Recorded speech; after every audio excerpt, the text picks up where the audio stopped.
Hey everybody, what's up? This is Michael Malcolm. Listen, today we're doing conversations in the park, but we're doing conversations in the yard. We're in our backyard today, and we're sitting with our Niko Brown, who is the campaign director for the Southeast for Dogwood Alliance, and we're going to talk biomass and energy. And they're getting ready to do something extremely special right now. Our Niko is getting ready to go throughout the Southeast and visit with some of our Gulf South partners. And we're actually taking film with us. And she's going to talk about what she's going to be looking at while she's out there doing that, as well as some of the issues that she's going to be dealing with. And you'll get to see that whole journey with her. Niko, welcome. Yeah, thanks for having me. Yeah. So, if you would, just tell us a little bit, one, about yourself, and especially the exciting news that just happened recently, as well as tell us what about what's getting ready. All right, so hello everyone. My name is Niko Brown. The exciting news that he is speaking about, I am the newly elected Soil and Water Conservation District Commissioner for McCormick County in South Carolina. I'm definitely humbled by the experience. I am just appreciative of everything that is going on. Aside from that, I am the projects program coordinator for Dogwood Alliance, and my project deals with the Gulf South. So I am going through our communities in the Gulf South, spanning from Georgia, here in Alabama, Mississippi, and we're going to see if we can infiltrate over into New Orleans while I'm here. And we're dealing with communities and environments that deal with the wood pellet industry, predominantly low-income, impoverished Black communities across the Southeast, as they deal with the issues of wood pellets being strategically placed in low-income, impoverished communities across the South. So that's what we have. We're on a journey. We're getting started today. And again, Mr. Malcolm, thank you for having me. Yes, absolutely. Let me ask you something.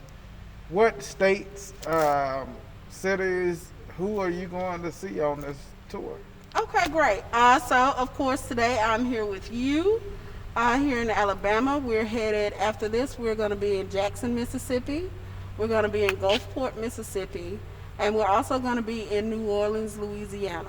Aside from that, on my way back, I'm going to stop in a few territories here in Alabama where there are proposed wood pellet plants coming up. Great. Let me ask you something. What brought you to this work? What brought me to this work, I've always been a person about advocacy. Growing up, it started working in healthcare. From working in healthcare, I became a case manager for long-term care in South Carolina, so a case manager for the state of South Carolina. From that, I got into careers for the state of South Carolina, again in the unemployment office. I've been a teacher for the state. I've done various different aspects of advocacy. And advocacy taught me that we can advocate around the issues, but it's more important to have a seat at the table and being a part of the conversation. Because I went from advocacy to political work, and political work brought me to this work where I'm campaigning in communities that are dealing with climate, environmental, social, and racial justice. And you get to add to that, you're a student, and you get to add to that you're now a public official. Yes, I get to do that. So not only are you advocating and organizing within community, but you also are advocating and organizing at policy tables. That's right. And you're able to influence policy. I've often said, and it was taught to me, I'll continue to say it because it's a mantra of mine, demonstration without legislation only leads to frustration. And so we have to have policy to go out with the practical aspects of doing this work as well. Definitely. We can't just demonstrate and not legislate. Right. We'll find ourselves always needing to demonstrate if that be the case. That is it. That is exactly it. Absolutely, absolutely. Now, you've already told me who you were going to see, what states you were going to see. What do you expect to see? In particular, what do you expect to see in knowing what you know and having the conversations that you've had thus far? For me, I'm expecting to see people who are out on the ground actually doing the work, and I'm merely here to see how I can be of assistance by way of Dogwood Alliance.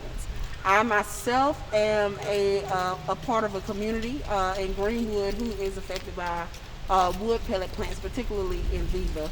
So I'm here.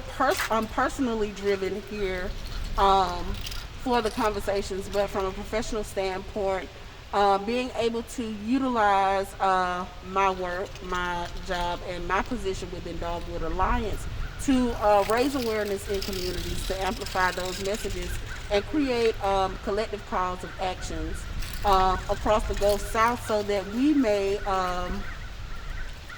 figure out a way to, again, combat these issues that are happening. That's right. I love that. I love that. When we look at the work that Dogwood has done in biomass, uh, Mhm. and we look at the various communities that we partner with in doing this work, Mhm. uh, not only are you seeing, expecting to have these engaging conversations and see these different things, but what are you hearing from these communities, as well as leaning into your experience? When we look at what biomass always promises, we're gonna bring these jobs here, we're gonna make the community better, we're gonna do this, that, and the other, that it's safe and renewable and all of this. The promises that they've given versus the practical way of living for these communities. You not only having the experience, but also listening to others. What are you hearing? What commonalities come up? Um, a lot of the commonalities include, the promises of jobs, because they utilize the aspect of saying expansion. And they're not expanding jobs in low income communities, they're expanding their work base in communities, which is allowing more air pollutants to be in the communities. That's um, creating a bigger, larger danger to people who already have collective issues such as respiratory issues, heart issues, and just overall doing damaging work to the communities that most people who identify as low income, impoverished people are affected by. So the commonality is definitely, again, that expansion piece, when in reality they're expanding their work to do more detriment to the environments that individuals live in. Yeah, Mama Cathy, Cathy Eglin, who I call Mama Cathy. Uh-huh. Uh, she said something like this: "What good is a living wage if it brings death? Right, If it brings sickness?" right, And what people aren't realizing is that they promise jobs, but pollution and the toxicities that come with them aren't worth the price. right, Aren't worth the price of admission. right. And even like you said, bringing back up the the jobs that are promised, the communities don't get those higher paying jobs. No, and I've actually been to one of the communities, and my own community, and I went and I looked around the grounds there at Enviva, and most of the people, or I'm not going to say the people, most of the cars that were there at the facility were actually out of town cars. So they weren't even really people who were living in those communities. And being on the other side of it previously, I was a career coach, so when they came in as Colombo Energy, I was working with them, and they were talking about jobs. And a lot of people couldn't get those positions because it was an educational thing. And the people who could get those, they would bring in jobs. You usually can get a job about $13, $14 in Greenwood. They were bringing the promise of jobs $16 to $18 an hour. So, excuse me, people were attempting to get these jobs, leaving jobs, and finding out that they weren't able to get it. So it was still a thing of the have and the have-nots within these communities. Um, and that's a lot of times what you see. And again, people hear expansion as far as work, and they're basically putting their lives and their family lives at stake, gambling with their futures because of this promise, not knowing that the promise is misconstrued, and it works in the favor of the plants and the manufacturers. Right, right. And that's the other thing that I like to bring to the conversation. We don't give enough emphasis to community benefits in the discussion. Hmm. Because if we dealt with community benefits, it may change the conversation. If you start saying, what are you benefiting from these people coming into your community? And if you look at it, if you can then say, in order for you to get permitted to come in my community, you have to promise these many jobs. You have to do this. You have to make this investment in the community. You have to give this amount of money per year back to the community. Hmm. You have to invest in this project, that project. We don't have that discussion, and I believe that if you did that in a lot of these communities, they wouldn't come into those communities because, again, the cost of admission would be too high. Mm. Or if they did come in those communities, the community would actually benefit from it. Right. They'd get more than a promise. Right. And they're in, I live in Greenwood. And in Greenwood, working on the side of being a career coach, I have been a privy to certain conversations. And so I've dealt with the economic development in Greenwood, having a conversation with them. And they brought the promise of 200 jobs for engineers. Excuse me. And in the area, there aren't engineers. So what happened back then? I was looking at houses in the area that were for sale, and this is less than 2 years ago. Less than 2 years ago, you could get a 3-bedroom, 1-bath house, about 1,600 square feet for. I remember vividly seeing one. It was like $36,000, right? Since these new plants and these new people have been coming in, that very same house now is on the market for $90,000 in a traditionally black community. So they're driving up the prices to drive out the people in these communities, and it's like, how are they able to survive in their own communities if you don't have jobs, if you're bringing in biomass plants, and if you're doing all of this? Well, first off, people are really trying to get through the day. They're trying to figure out how to feed their families, how to do their work, and how to get through the things that they're dealing with. And that's more than enough. So you're looking at helping the people come in, but you're not looking at the people you already have in these communities. How are they benefiting from you driving up prices? Right.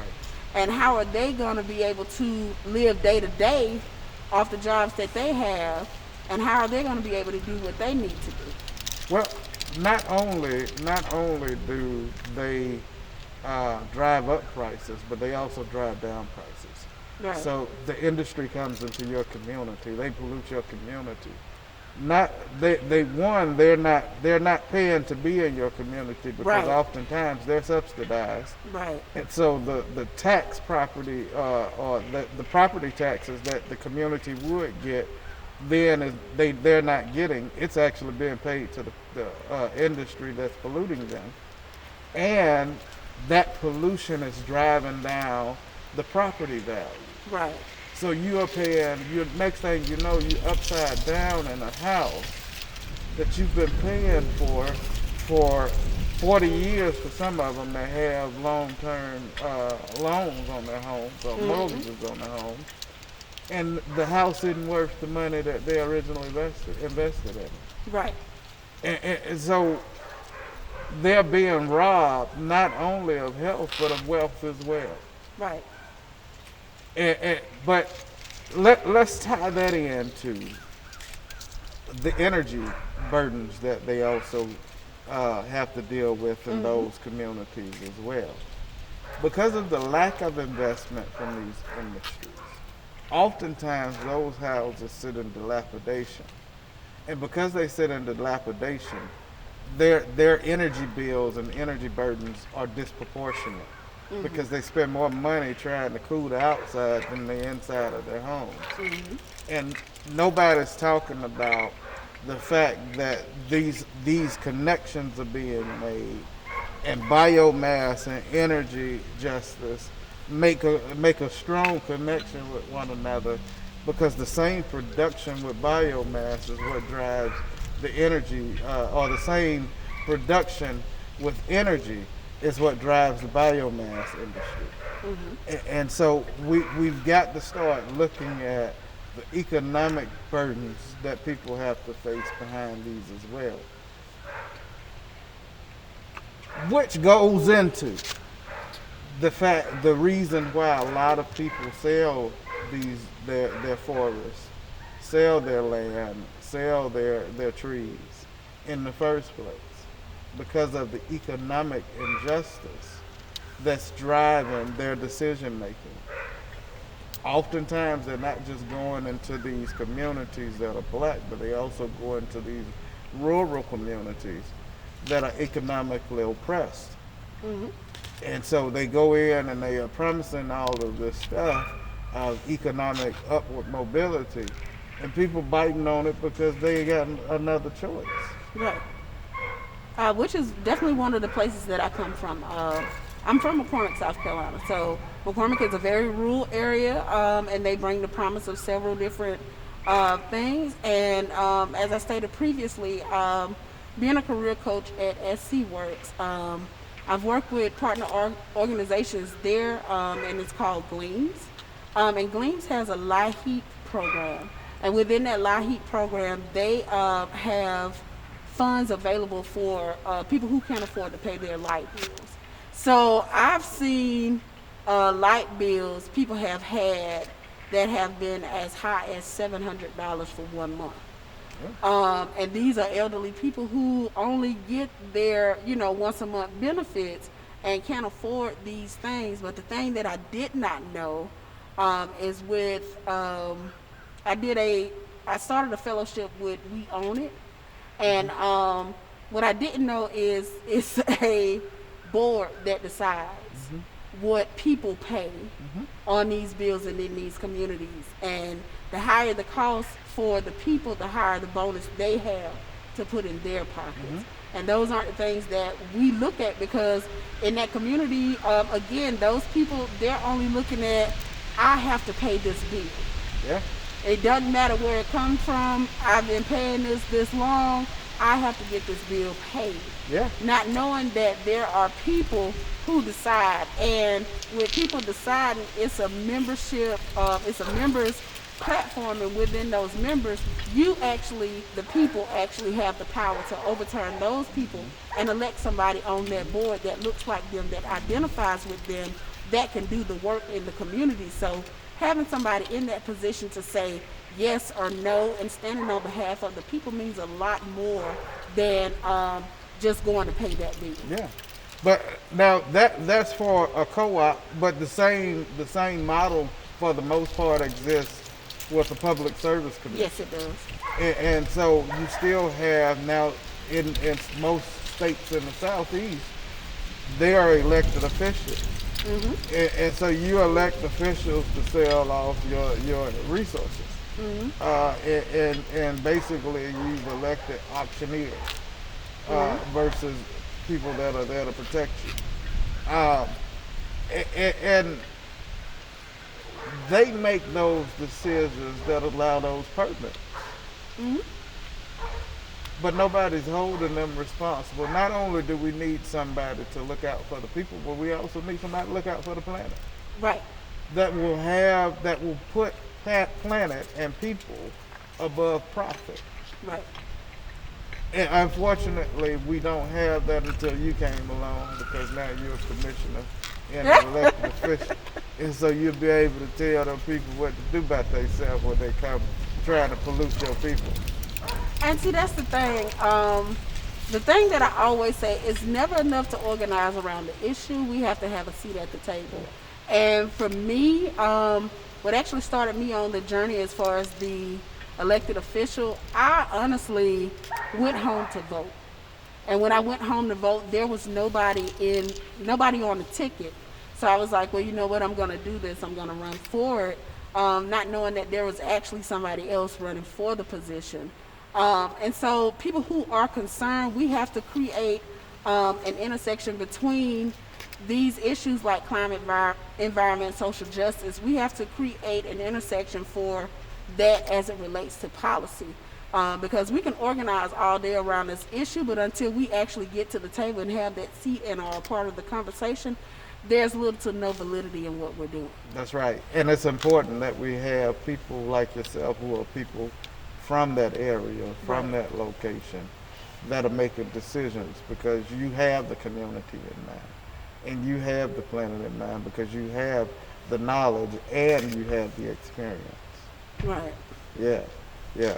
One of the things that hurts us the most is uh, we tend to elect people that aren't necessarily connected.